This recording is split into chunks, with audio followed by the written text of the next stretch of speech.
This is ABC 7 News, Chicago's #1 news, with Jose Sanders, Judy Sue, weather with meteorologist Tracy Butler, and Roz Varent's traffic. This is ABC 7 News this morning. In this morning's Connect with Kids, getting a better score on college entrance exams. How do you do it? Does cramming work? Should you guess C if you don't know the answer?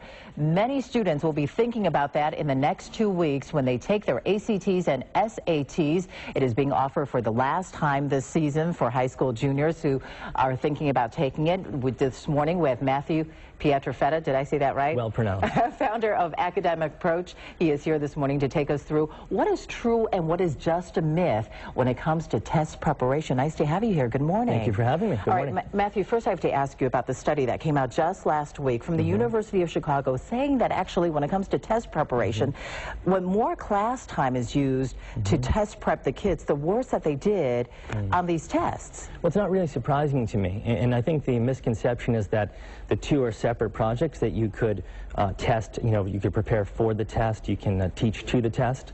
We call it an academic approach, teaching beyond the test. The idea is to look at the underlying principles under the test, the academic skills, and address those, and not only will the GPA go up in the classroom, but the scores will go up as well. So I think the project was perhaps misguided. You shouldn't separate the two projects. They're actually quite integrated. Okay, now back to the questions that we posed about SATs and ACTs. Does cramming work, and can you guess C and, come out better? Sadly, for those students who are cramming as we speak right now, it does not work. And it goes back to the misconception. You can't really game a test. There's academic material on it that spans 8th grade through 11th grade, so you need to space out your preparation and study like you would for your academic classes in school. Okay, now what about guessing C on the test if you don't know the answer? That's perhaps the most lamentable myth of all. No, it doesn't work. It absolutely They're completely randomized, and no, you can't game a test that way. You have to focus on the knowledge of the test is assessing and learn. Okay, I must say I did try that here and there. Okay, now let's talk about what is true and what are some of the myths, because we've heard a lot of common things about when it comes to taking the test. And the first myth we want to talk about is when it comes to grammar.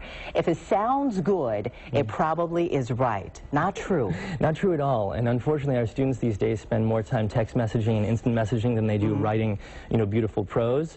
So what sounds good to their ear is in fact false, and what sounds bad to their ear is often correct. For instance, if I say, if I were he, this may sound bad to the ear, but it's a correct grammatical construction. So once again, no gaming of the test. You must learn the core principles that underpin it. Okay, now when it comes to math, calculators make it easier on the test, so you don't have to remember the formulas. Is that right? Once again, too much of a gaming principle behind that idea. So if you just jam the answers into your calculator, you'll get it right. No, you need to memorize formulas and sometimes know 3 or 4 different approaches to solving a problem. So no shortcuts. Okay, now this is interesting when it comes to the essay part of the test, that can you write about any subject that, make up a subject, real or not? I think it's bad advice for kids to tell them to be disingenuous when writing. And there's another fallacy out there that the longer the essay, the bigger the score, the higher the score, as if quantity surpasses quality.